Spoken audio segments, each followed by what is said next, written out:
warahmatullahi wabarakatuh. Perkenalkan, saya Dwi Anissa dari kelas 4E Akuntansi. Di sini saya membuat video untuk memenuhi tugas mata kuliah Akuntansi Keuangan Syariah. Di sini saya akan membahas tentang sistem keuangan syariah. Islam memandang harta sebagai amanah yang dititipkan Allah Subhanahu wa Ta'ala kepada manusia untuk dapat digunakan bagi kebaikan dan manfaat yang seoptimal mungkin. Sebab itu, harta juga merupakan ujian keimanan bagi manusia. Kepemilikan harta kekayaan pada manusia terbatas pada kemanfaatannya selama masih hidup di dunia dan bukan kepemilikan secara mutlak. Saat manusia meninggal, kepemilikan tersebut berakhir dan harus didistribusikan kepada ahli warisnya sesuai ketentuan syariah. Islam juga menganjurkan manusia untuk bekerja atau berniaga dan menghindari kegiatan meminta-minta dalam mencari harta kekayaan. Manusia memerlukan harta kekayaan sebagai alat untuk memenuhi kebutuhan hidup sehari-hari, termasuk untuk memenuhi sebagian perintah Allah seperti infak, zakat, pergi haji, wakaf, dan sebagainya. Harta dikatakan halal dan baik apabila niatnya benar, tujuannya benar, dan cara atau sarana untuk memperolehnya juga benar, sesuai dengan rambu-rambu Allah Subhanahu wa Ta'ala yang ditetapkan dalam Al-Quran dan As-Sunnah. Transaksi yang dilarang dalam Islam adalah riba, penipuan, perjudian, gharar, penimbunan barang, monopoli, rekayasa, permintaan, dan lain-lain. Maka dari itu, pelanggaran riba, pembagian risiko,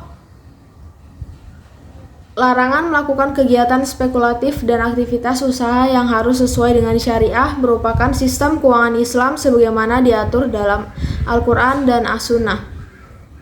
Semua diatur untuk melaksanakan aktivitas masyarakat dalam dunia ekonomi Islam.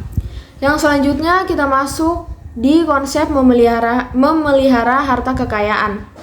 Memelihara harta bertujuan agar harta yang dimiliki oleh manusia diperoleh dan digunakan sesuai dengan syariah sehingga harta yang dimiliki itu halal dan sesuai dengan keinginan manusia mutlak dari harta kekayaan tersebut, yaitu Allah Subhanahu wa Ta'ala. Selanjutnya kita masuk di anjuran bekerja atau berniaga. Islam menganjurkan manusia untuk bekerja atau berniaga untuk menghindari kegiatan meminta-minta dalam mencari harta kekayaan. Manusia memerlukan harta kekayaan sebagai alat untuk memenuhi kebutuhan hidup sehari-hari, termasuk untuk memenuhi sebagian perintah Allah seperti infak, zakat, pergi haji, perang atau jihad, dan sebagainya. Harta yang paling baik menurut Rasulullah Sallallahu Alaihi Wasallam adalah yang diperoleh dari hasil kerja atau perniagaan. Sebagaimana perniagaan. Yang B selanjutnya ada konsep kepemilikan. Harta yang baik harus memenuhi dua kriteria, yaitu diperoleh dengan cara yang sah dan benar atau legal dan fair, serta dipergunakan dan untuk hal yang baik-baik di jalan Allah. Allah Subhanahu wa Ta'ala adalah pemilik mutlak segala sesuatu yang ada di dunia ini. Quran Surah Al-Hadid ayat kedua. Sedangkan manusia adalah wakil atau khilafah Allah di muka bumi ini yang diberi kekuasaan untuk mengelolanya. Sudah seharusnya sebagai pihak yang diberi amanah atau titipan, pengelolaan harta titipan tersebut disesuaikan dengan keinginan dari pemilik mutlak atas harta kekayaan, yaitu Allah. Untuk itu, Allah telah menitipkan ketentuan syariah sebagai pedoman bagi manusia dalam memperoleh dan membelanjakan atau menggunakan harta kekayaan tersebut.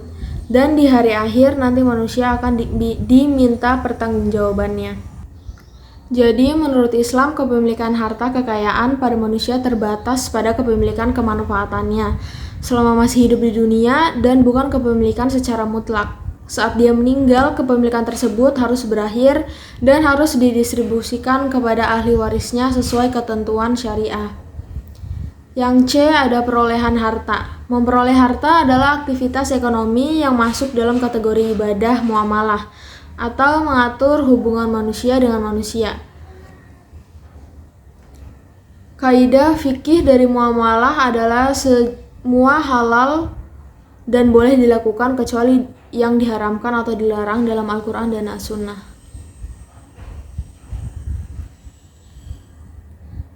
Jadi hukum dasar muamalah adalah boleh, karena tidak mungkin Allah menciptakan sesuatu dan mendudukkannya bagi manusia kalau akhirnya semua itu diharamkan atau dilarang. Secara pasti hal yang dilarang pada hakikatnya adalah untuk kebaikan umat manusia itu sendiri.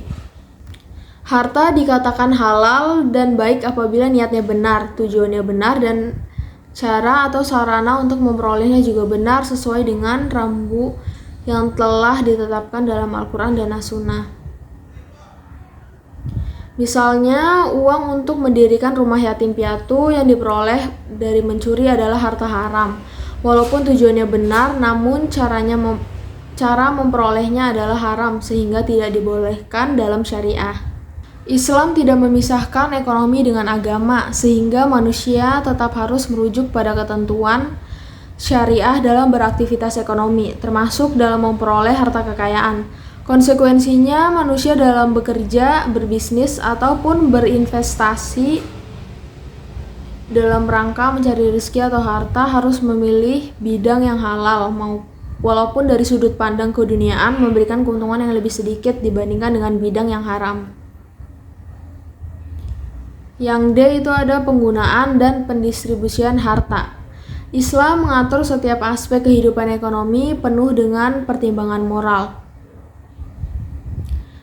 Ketentuan syariah berkaitan dengan penggunaan harta, antara lain yang pertama itu tidak boros dan tidak berpikir dapat dilihat Allah SWT sebagai Sang Pencipta, mengajarkan kepada kita sesuatu konsep hidup pertengahan yang luar biasa untuk hidup dalam batas-batas kewajaran, tidak boros atau berlebih-lebihan, dan tidak kikir.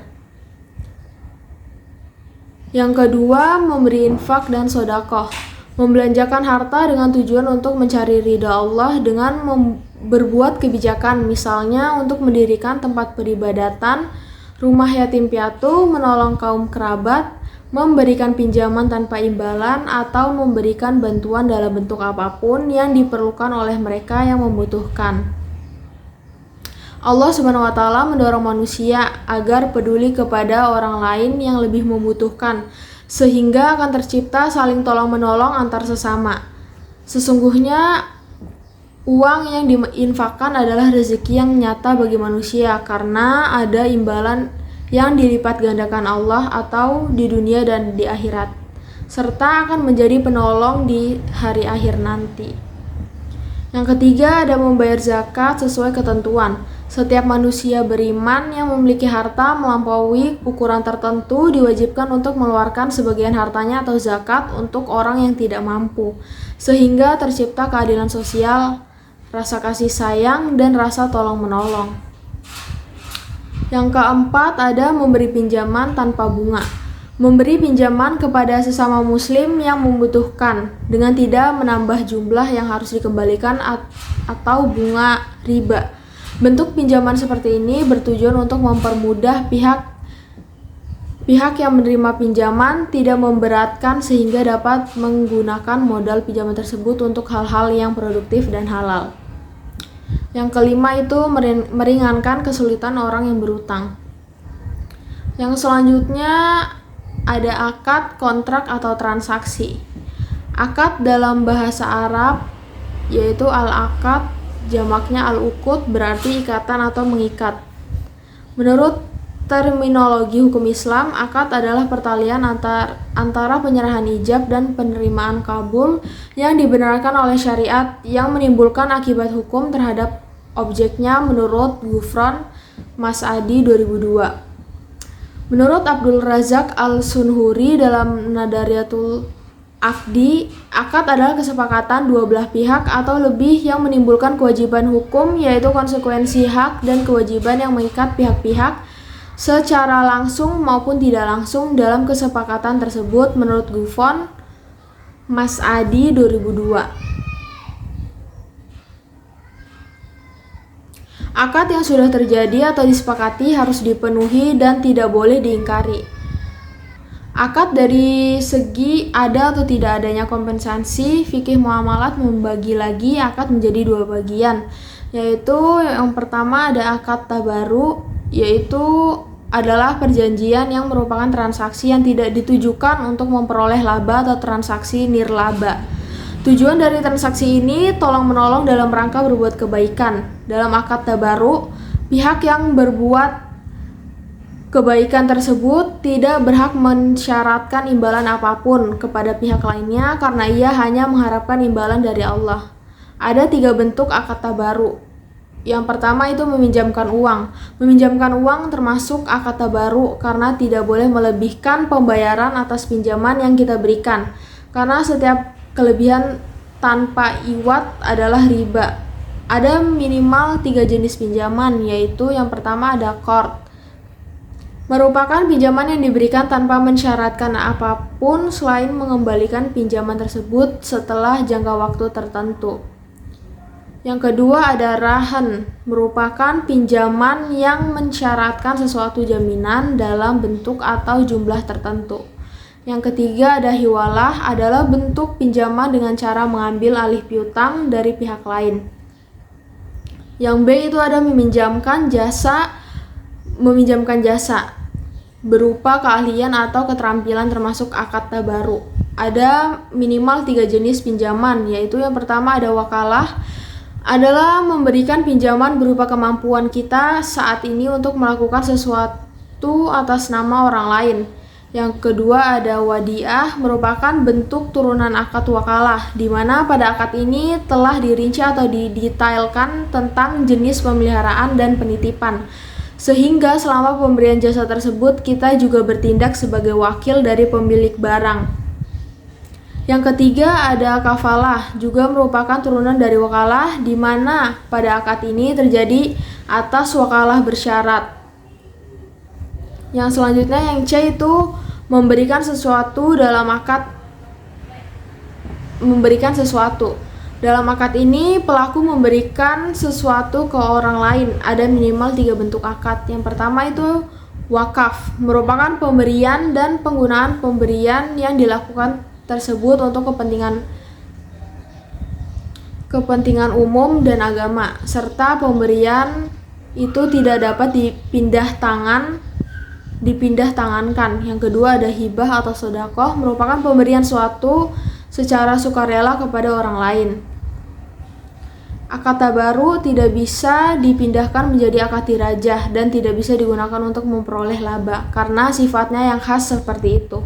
Yang kedua ada akad tijarah, merupakan akad yang ditujukan untuk memperoleh keuntungan dari sisi kepastian yang diperoleh. Akad ini dibagi 2, yaitu yang pertama ada natural uncertainty contract,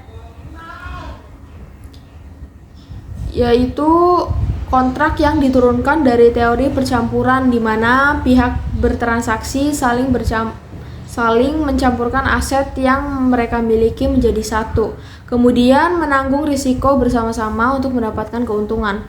Oleh sebab itu, kontrak jenis ini tidak memberikan imbal hasil yang pasti.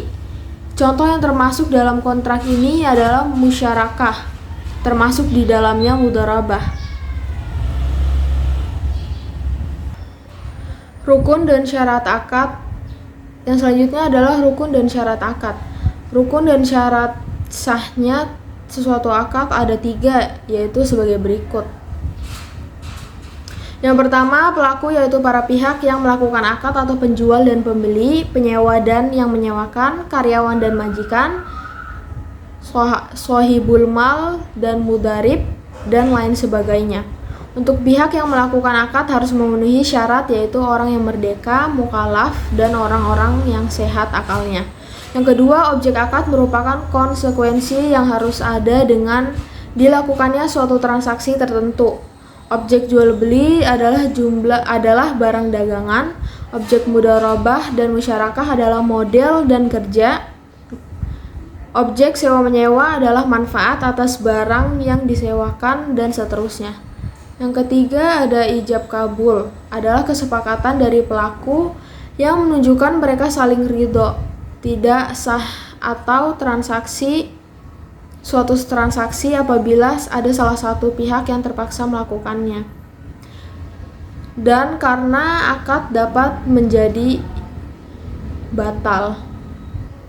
Selanjutnya ada transaksi yang dilarang. Hukum asal dalam muamalah adalah semuanya diperbolehkan kecuali ketentuan syariah yang melarangnya. Larangan ini dikarenakan beberapa sebab, antara lain dapat membantu berbuat maksiat atau melakukan hal yang dilarang Allah, dan adanya unsur penipuan, adanya unsur menzalimi pihak yang bertransaksi dan sebagainya. Hal-hal yang termasuk transaksi yang dilarang adalah sebagai berikut. Yang pertama, ada semua aktivitas bisnis terkait dengan barang dan jasa yang diharamkan Allah. Yang kedua, riba. Yang ketiga, penipuan. Yang keempat, perjudian. Yang kelima, gharar. Yang keenam, ihtikar. Yang ketujuh, monopoli. Yang kedelapan, bai'an, najshi. Yang kesembilan, suap. Yang kesepuluh, ta'aluk. Yang kesebelas, bai'al inah. Yang ke-12, talaki al-rukban. Aktivitas bisnis terkait barang dan jasa yang diharamkan Allah. Aktivitas investasi dan perdagangan atau semua transaksi yang melibatkan barang dan jasa yang diharamkan Allah Subhanahu wa taala, seperti babi, khamar, narkoba, dan sebagainya. Riba menimbulkan bencana besar bagi umat manusia karena riba manusia menjadi sengsara, baik secara semua itu hanya menguntungkan kepentingan segelintir orang dari kalangan lintah darat atau pemungut riba. Riba merusak moral dan jiwa manusia. Riba mengganggu perputaran harta dan pertumbuhan ekonomi secara adil. Yang selanjutnya kita masuk di prinsip sistem keuangan syariah. Filosofi sistem keuangan syariah bebas bunga atau larangan riba tidak hanya melihat interaksi antara faktor produksi dan perilaku seperti yang dikenal pada sistem keuangan konvensional, melainkan juga harus menyeimbangkan berbagai unsur etika, moral, sosial, dan dimensi keagamaan untuk meningkatkan pemerataan dan keadilan menuju masyarakat yang sejahtera secara menyeluruh.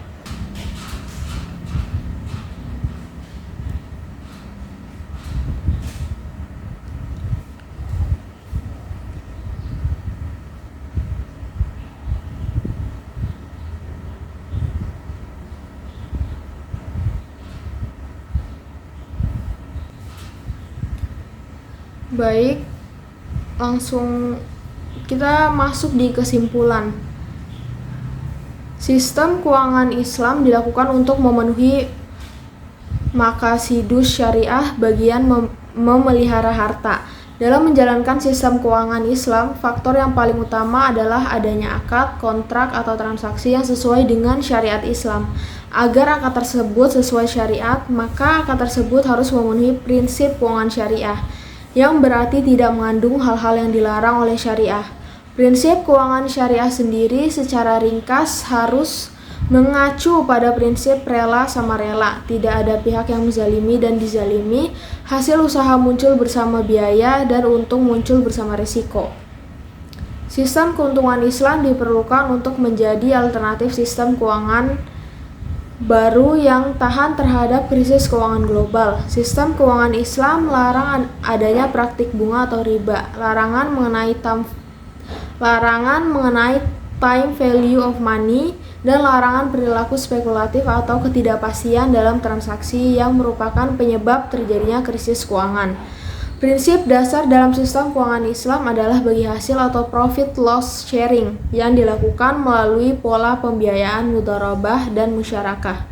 Ini adalah pola pembagian risiko yang dibebankan pada kedua pihak, yaitu pinjaman dan peminjam melalui sebuah akad yang dibuat keduanya.